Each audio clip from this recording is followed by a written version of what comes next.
ಸಮಾಜ ದ್ವೇಷ ಭಾಷಣಕ್ಕೆ ಬಲಿಯಾದದ್ದನ್ನ ನೋಡಿದ್ದೇವೆ. ಎಲ್ಲವನ್ನ ನಾಶ ಮಾಡುವಂತಹ ಶಕ್ತಿ ಇರುವ ದ್ವೇಷ ಭಾಷಣಕ್ಕಿದೆ. ದ್ವೇಷ ಭಾಷಣ ನಂಬುವವರು ಮಾಡುವವರಿಗೂ ಸಹ ತೊಂದರೆ ಆಗುತ್ತೆ. ಅವರಿಗೆ ಮಾತ್ರ ಇದರಿಂದ ತೊಂದರೆ ಆಗಬೇಕು, ಬೇರೆಯವರಿಗಲ್ಲ.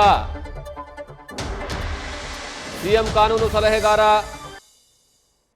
ಪೊನ್ನಣ್ಣ ಅವರು ಹೇಳಿಕೆಯನ್ನು ನೀಡಿದ್ದಾರೆ. ಪ್ರಸ್ತಾವ ಹೌದನ ಪರವಾಗಿದೆ ಎಂದು ಭಾವಿಸುತ್ತೇನೆ. ಪ್ರಸ್ತಾವ ಹೌದನ ಪರವಾಗಿದೆ. ಪ್ರಸ್ತಾವ ಅಂಗೀಕರಿಸಲ್ಪಟ್ಟಿದೆ. ಅವಕಾಶ ಇಲ್ಲದಂಗೆ ಮಾಡಿರುವಂಥದ್ದು ಬಿಜೆಪಿಯವರು. ಈಗ ದ್ವೇಷ ಭಾಷಣವನ್ನು ನಿಷೇಧ ಮಾಡಬೇಕು ಅಂತೇಳಿ ಸರ್ವೋಚ್ಚ ನ್ಯಾಯಾಲಯ ಹೇಳ್ತದೆ. ಲಾ ಕಮಿಷನ್ಗಳು ರೆಕಮೆಂಡ್ ಮಾಡಿರುವಂಥದ್ದಿದೆ. ಮತ್ತು ಸಮಾಜದ ಪ್ರತಿಯೊಬ್ಬ ವ್ಯಕ್ತಿಗೂ ಕೂಡ ಇವತ್ತು ದ್ವೇಷ ಭಾಷಣದ ಒಬ್ಬ ಬಲಿಯಾಗಿರುವಂಥದ್ದು ನಾವೆಲ್ಲ ಕೂಡ ಕಂಡಿದ್ದೀವಿ. ಅದರಿಂದ ಇವಾಗ ಸಾಮಾಜಿಕ ಜಾಲತಾಣ ಬೇರೆ ಒಂದು ರೀತಿಯಲ್ಲಿ ಹೋಗ್ತಾ ಇದ್ದರೆ ಈ ದ್ವೇಷ ಭಾಷಣ ಕೂಡ ಅಷ್ಟೇ ಹರಡ್ತಾ ಇದೆ. ಅದು ಒಬ್ಬ ಮನುಷ್ಯನ ಮತ್ತು ಅವನ ಆರೋಗ್ಯ ಮತ್ತು ಅವನ ಕುಟುಂಬದ ಆರೋಗ್ಯ, ಅವರ ರೆಪ್ಯುಟೇಷನ್ ಇದೆಲ್ಲವನ್ನು ಕೂಡ ನಾಶ ಮಾಡುವಂಥ ಶಕ್ತಿ ಇರುವಂಥದ್ದು ದ್ವೇಷ ಭಾಷಣ. ಅದನ್ನು ಕಡಿವಾಣ ಮಾಡಬೇಕು. ಸಮಾಜದಲ್ಲಿ ಒಂದು ಉತ್ತಮ ಗುಣಮಟ್ಟದ ಚರ್ಚೆಗೆ ಮಾತ್ರ ಅವಕಾಶ ಇರಬೇಕು ಅಂತ ಹೇಳುವಂಥದ್ದಲ್ಲಿ ತಪ್ಪೇನಿದೆ.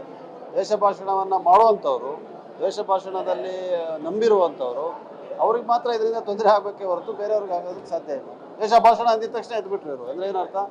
ದ್ವೇಷ ಭಾಷಣ ಮಾಡ್ತೀನಿ ಅಂತಾರ? ಇದು ಇವತ್ತು ಏನಾಗಿದೆ, ಇದಕ್ಕೆ ನಾನು ರಾಜ್ಯದ ಜನತೆಗೆ ಅಭಿನಂದನೆಗಳನ್ನ ಸಲ್ಲಿಸ್ತೀನಿ. ಇದೊಂದು ಮಾದರಿಯಾದಂಥ ಕಾನೂನು. ದೇಶದ ಎಲ್ಲ ಕಡೆ ಇದು ಜಾರಿಯಾಗಬೇಕು. ಸಂಸತ್ನಲ್ಲೂ ಕೂಡ ಇದನ್ನು ಜಾರಿಗೆ ತರಬೇಕು ಅಂತ ಹೇಳುವಂಥದ್ದು ನನ್ನ ಒಂದು ಮನವಿ.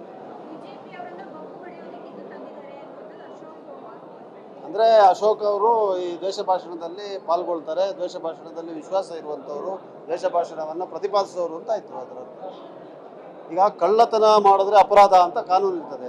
ಯಾರು ಅದಕ್ಕೆ ಬೊಬ್ಬೆ ಹೊಡೆಯೋದು? ಕಳ್ಳರಲ್ವ? ಕಳ್ಳತನ ಮಾಡದೇ ಇರೋರಿಗೆ ಯಾಕೆ ಭಯ? ದ್ವೇಷ ಭಾಷಣ ಮಾಡದೇ ಇರೋರು ಭಯ ಯಾಕೆ? ಇವ್ರದ್ದೇನು ಚರ್ಚೆ ಮಾಡಬೇಕಿತ್ತು.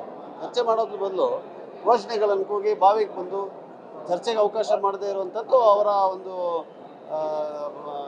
ಸೋಲನ್ನು ತೋರಿಸ್ತದೆ.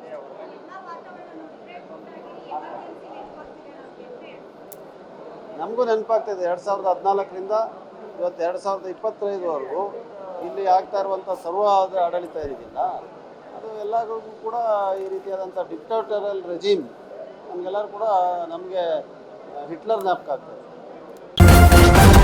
ನ್ಯೂಸ್ ಫಸ್ಟ್ ನಿರ್ಭೀತಿಯಿಂದ ನಿಮ್ಮ ಪರವಾಗಿ.